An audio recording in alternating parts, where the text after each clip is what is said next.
This video is going to instruct you on how to paint in your primaries, tints, and shades for your color wheel. It's a good idea to start out by labeling your color wheel. So I'm going to put yellow at the top. If I jump 1, 2, 3, 4 to the left, I'm going to have red in that pie piece. 1, 2, 3, 4, continuing around, is blue. When we mix yellow and blue together, we get green. Yellow and red makes orange. Red and blue makes violet. From there we can look to mix the primary and the secondary to create our intermediate of blue-violet, blue-green, yellow-green, yellow-orange, red-orange, and red-violet. When you go to take your paint, we're going to be using tempera paint, so please make sure that it says Student Tempera. It's a good idea to give them a shake before you put some into your palette. You do not need a ton of paint. We are painting tiny, tiny little sections, so please be careful that you don't take too much paint. I'm going to put a little bit of red, a little bit of white, and a little bit of black into my palette so that I can do my red tint, and my red shade. So I'm going to start out by painting in my red. The pie part that is most square-like or closest to a square is going to be your pure hue. It's a good idea to rotate your color wheel as you paint. It's easiest to pull your paintbrush towards you in order to create a nice, smooth line and edge. Even it out. Rinse out my paintbrush. Now I'm going to create my tint. The outer ring, the outermost ring compared to where my pure hue is, will be your tint ring. To create a tint, you should start with your lightest color first, and I want to keep my white in my palette pure. So I'm going to go ahead and move some of the white into another area of my palette. Rinsing out my paintbrush to keep my red pure, I'm going to then scoop a small amount of red into the white. Small amount of red will quickly turn that white into a tint of red, which we know as pink.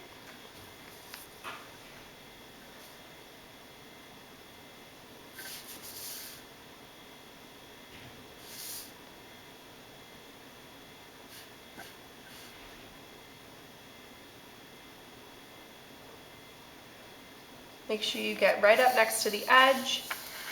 Make sure you get in the corners.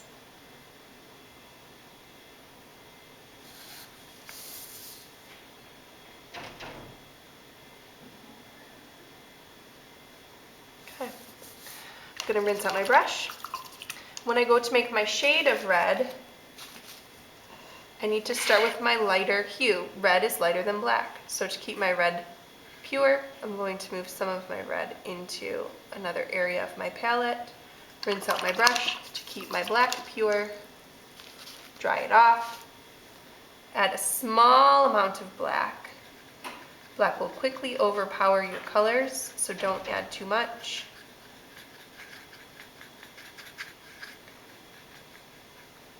When I have my shade mixed, I can go ahead and paint in my shade.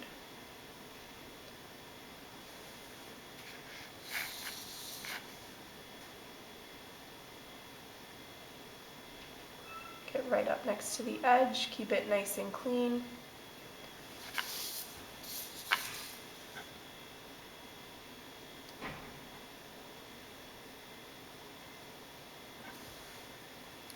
You'll go ahead and do the same things for the rest of your primary colors. Next, I'm going to do yellow. So I'm going to add a small amount of yellow into my palette. Paint in my pure yellow hue. Ooh, I have some red in there.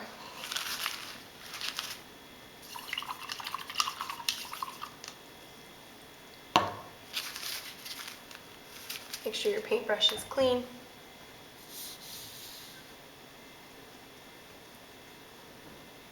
Yellow is very translucent, so it may not cover in the same way that the red did.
When you mix black with yellow, you may get kind of a green hue. The reason behind that is because black is actually our darkest pigment, the darkest version of blue. So what do you get when you mix blue and yellow? You get green.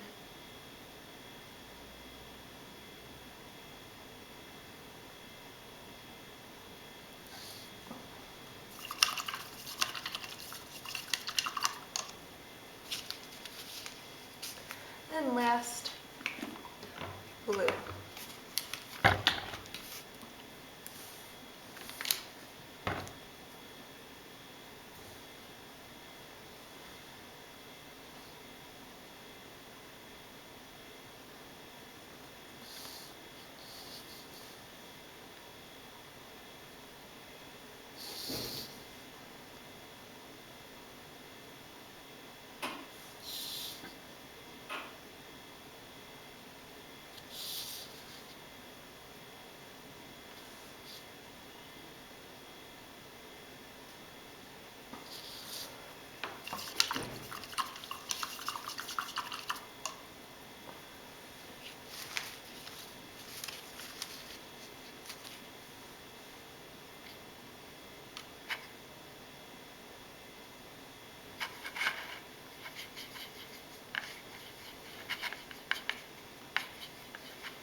Oh, hi, you're in.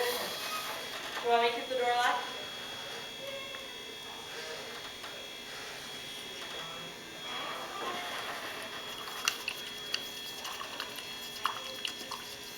When you go to save your paint, if you put a plastic cover on top, it will save some of these paints until next time so that we don't have to be wasteful. If you decide that you're not going to use any of these colors again, you need to take a paper towel, scoop them out of the container, throw the paper towel in the garbage, and then clean the palette thoroughly before putting it into the drying rack at the end of class. You need to make sure that your brushes are thoroughly rinsed and washed with soap and water and stored bristle side up in the containers so that the bristles do not become ruined.